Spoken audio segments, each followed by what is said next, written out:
हमारी कामयाबी इसी चीज़ पे डिपेंड करती है कि तुम अपना ज़्यादातर वक्त किस चीज़ में गुजारते हो।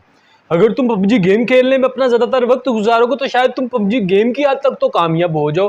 अगर तुम मोबाइल में मैसेजेस करने में ज़्यादा वक्त गुजारते हो तो शायद मैसेज करने में कामयाब हो जाओ।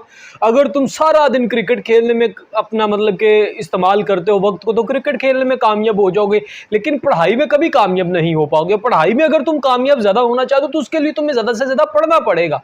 अगर तुम ज़्यादा स्टडी नहीं करते, ज़्यादा पढ़ना नहीं चाहते, ज़्यादा नहीं पढ़ते, तो तुम पढ़ाई में तो कभी ज़्यादा कामयाब नहीं हो पाओगे। पढ़ाई में कामयाब होने के लिए सिर्फ एक हल ये है कि तुम पढ़ाई में ज़्यादा अपने टाइम को स्पेंड करो, ज़्यादा उसमें स्ट्रगल करो, ज़्यादा उसमें मेहनत करो।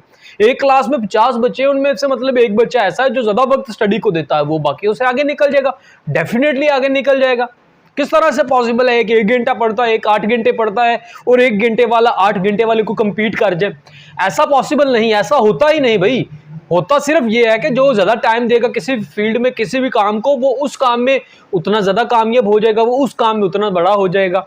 देखो कि जिस टाइम तुम कुछ वेलिंगे मार रहे हो, कुछ बोंगिए मार रहे हो और अपने टाइम को बर्बाद कर रहे हो, अपने टाइम को वेस्ट कर रहे हो, ज़ाया कर रहे हो, उस टाइम कोई ना कोई बैठ के पढ़ रहा होगा और जिस टाइम तुम्हारा उसके साथ मुकाबला होगा वो तुमसे आगे निकल जाएगा। बेशुमार जगह पे ये कोटेशन लिखी हुई है, बेशुमार दफ़ा हम सुनते पढ़ते हैं, लेकिन जब तक इस पर अमल नहीं करेंगे, जब तक प्रैक्टिकली इस पर अमल नहीं करेंगे, जब तक प्रैक्टिकली स्टडी नहीं करेंगे, जब तक प्रैक्टिकली पढ़ाई नहीं करेंगे, तब तक आगे नहीं निकल पाएंगे।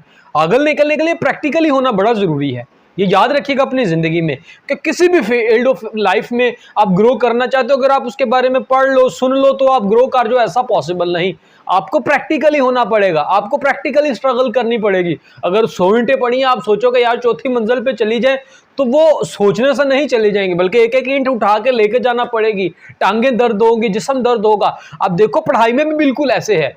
अगर आपके पढ़ने की वजह से आपकी बॉडी थकती नहीं तो इट मीन्स आप स्ट्रगल करते नहीं। आप अगर 2 घंटे पढ़ने के बाद कहते हो बस बस बस enough is enough, it means never, आपने स्टडी नहीं की।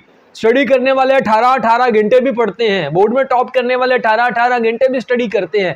सिर्फ आप ये देख लो कि यार एंड वाले 1 महीने में पढ़ के किस तरह से बोर्ड टॉप किया जाए, एंड वाले 1 दिन में पढ़ के बोर्ड किस तरह से टॉप किया जाए, तो ये सिर्फ बातें हैं। जबकि पढ़ने के लिए आपको पता है बाकी टाइम भी पढ़ना पड़ेगा। पास तो आप कर जाओ शायद एंड वाले महीने में पढ़ के, लेकिन आप उस तरह से बोर्ड टॉप नहीं कर पाओगे। और याद रखिएगा जीतना भी एक आदत है। अगर आपको ये लग गई तो आप सारी जिंदगी जीतते रहोगे, लेकिन अगर हारने वाली आदत आपको 9th 10th first year second year में लग गई तो आप सारी जिंदगी हारते रहोगे।